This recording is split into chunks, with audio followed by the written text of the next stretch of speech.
बहुत समय पहले की बात है। एक गांव में एक किसान अपने दुखों से बहुत परेशान था।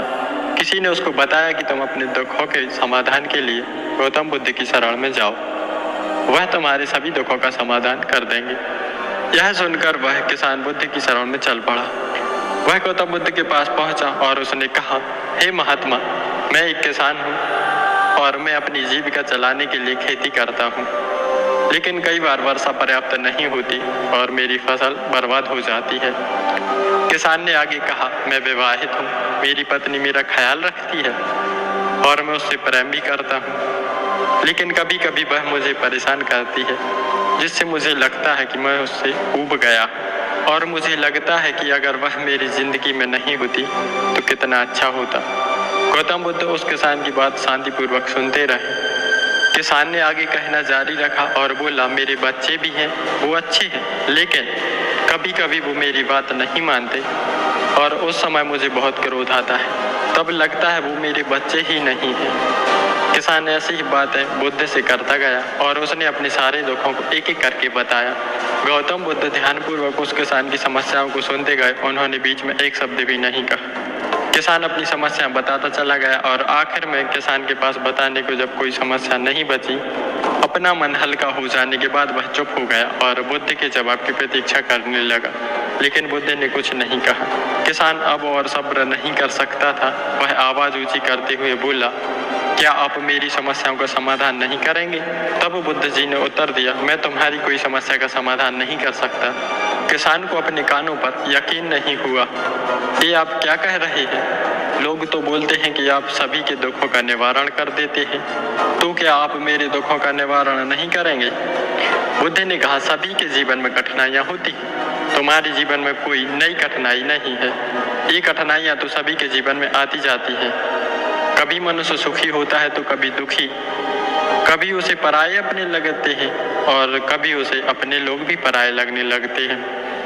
ये जीवन चक्र है, इनसे कोई नहीं निकल सकता। वास्तविकता में हमारा जीवन कठिनाइयों से भरा हुआ है। मेरा, तुम्हारा और सभी लोगों का जीवन समस्याओं से ग्रसित है, इसलिए मैं इन समस्याओं का समाधान नहीं कर सकता। यदि तुम किसी एक समस्या का उपाय कर भी लो तो उसके आगे एक नई समस्या खड़ी हो जाएगी। यही जीवन का अटल सत्य है। यह सुनकर किसान क्रोधित हो गया और बोला, सब लोग कहते हैं कि आप महात्मा हैं। मैं यहाँ एक आस लेकर आया था कि आप मेरी सहायता करेंगे।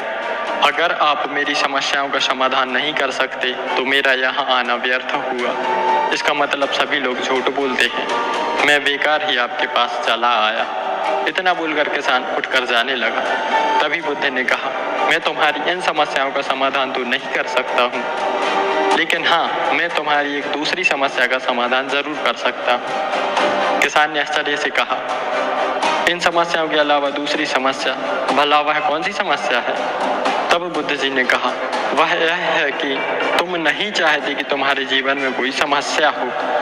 इसी समस्या के कारण दूसरी कई समस्याओं का जन्म हुआ है। तुम इस बात को स्वीकार कर लो कि सभी के जीवन में समस्याएं होती हैं, कठिनाइयां होती हैं। तुम सोचते हो कि तुम इस दुनिया में सबसे ज्यादा दुखी हो और तुम्हारे जितना कोई और दुखी नहीं है। तुम अपने आसपास देखो, क्या वो लोग तुमसे कम दुखी हैं? तुम्हें अपना दुख बड़ा लगता है, लेकिन जो लोग तुम्हारे आसपास रहते हैं उनको उनका दुख बड़ा लगता है। इस दुनिया में सभी को अपना दुख बड़ा लगता है, चाहे दुख छोटा हो या फिर बड़ा हो, लेकिन वह जिसके साथ घट रहा है उसके लिए दुख बड़ा प्रतीत होता है। अगर तुम ध्यानपूर्वक देखोगे तो समझ जाओगे कि यह जीवन सुख दुख से भरा हुआ है। इसको तुम कभी नहीं बदल सकते हो, लेकिन हाँ, तुम सुख दुख से ऊपर अवश्य उठ सकते हो। यह तुम्हारे लिए संभव है। सुख और दुख को हम आने से रोक नहीं सकते, लेकिन सुख और दुख का हम पर कोई प्रभाव ना पड़े ऐसी व्यवस्था हम कर सकते हैं। और इसकी शुरुआत इस तथ्य को समझने के साथ शुरू होती है कि हम कुछ भी कर लें, जीवन में सुख दुख आने ही आने हैं, लेकिन हमें उनसे विचलित नहीं होना चाहिए। इसलिए आज से तुम यह चाहना छोड़ दो कि तुम्हारे जीवन में कोई भी समस्या ना आए, और तब तुम जीवन में आने वाले दुख सुख को स्वयं में समा सकोगे। तूफान के मध्य में भी शांत रह सकोगे और हर्ष उल्लास के शोर में भी संतुलित रह पाओगे। अब तक किसान बहुत कुछ समझ चुका था और वह किसान बुद्ध के चरणों में गिर पड़ा और उनसे कहने लगा कि अब मेरे पास कोई दुख नहीं है और मैं अपनी समस्याओं से लड़ूंगा और उन पर विजय प्राप्त करूंगा।